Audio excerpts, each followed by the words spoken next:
আসসালামু আলাইকুম, আমি সাজ্জাদুল ইসলাম আপন। আমি শখের মুরগিওয়ালা থেকে। তো এই মেলায় আসার উদ্দেশ্য হচ্ছে মানুষকে দেখানো। মানুষ পোষা প্রাণী বলতে বিড়াল কুকুর মনে করে, কিন্তু পোষা মুরগিও যে একটা পোষা প্রাণী হইতে পারে, এই মেসেজটা দেওয়ার জন্য মেলায় আসা।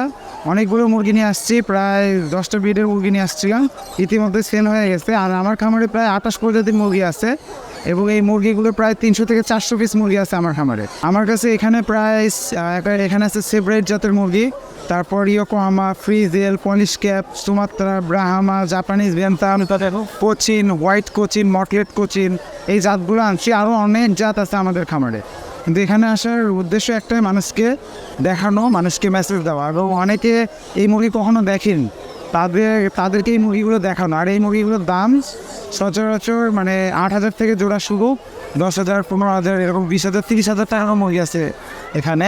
এবং আমাদের খামারে প্রায় 60,000 টাকার মুরগি আছে। দর্শকদের চাহিদা খুবই বেশি আমাদের এখানে। দেখা যাচ্ছে সময় পাচ্ছি না কালকে থেকে। আর যতগুলো মুরগি আনছিলাম প্রায় 30-40টা, সব বিক্রি শেষ। এখন মাত্র কয়েকটা আছে, 10-15টা হয়তো আছে। আরও বিক্রি হবে, অলরেডি কথা হয়ে গেছে, এগুলো নিয়ে যাবে, সব নিয়ে যাওয়ার অপেক্ষায়। তো প্রচুর সাড়া পাইছি, ইনশাল্লাহ নেক্সট হলে আবারও আসবো। আর একটা কথা হলো যে আমরা যারা মুরগি নিতে চায় তাদের জন্য আমরা ওয়েবসাইট খুলছি, ফেসবুক পেজ, ইউটিউব চ্যানেল সবই আছে। এইগুলোর মাধ্যমে যোগাযোগ করে আমাদের থেকে মুরগিগুলো নিতে পারে। যারা বাসায় দেশি মুরগি বা এরকম মুরগি পালে, ওই মুরগি থেকে পালা কি সহজ? কি মুরগিগুলো এই বিদেশি মুরগিগুলো আমি মনে করি দেশি মুরগি থেকে পালা সহজ না, একটু টেক কেয়ার রাখতে হয়, একটু টেক কেয়ার করতে হয়, একটু যত্ন নিতে হয়। এইটা করলে আর কিছু লাগে না। আসলে দেশি মুরগির তো যত্ন নিতে হয় না, ওটা ছাড়াই দিয়ে রাখলে শেষ। কিন্তু আপনার এই মুরগিগুলো একটু কোথায় যাচ্ছে, খাবার কি খাচ্ছে, পানি খাইছে কিনা, এই টেক কেয়ার আর ভ্যাকসিনেশনটা ক্লিয়ার করলে আর মুরগির কোনো সমস্যা হয় না।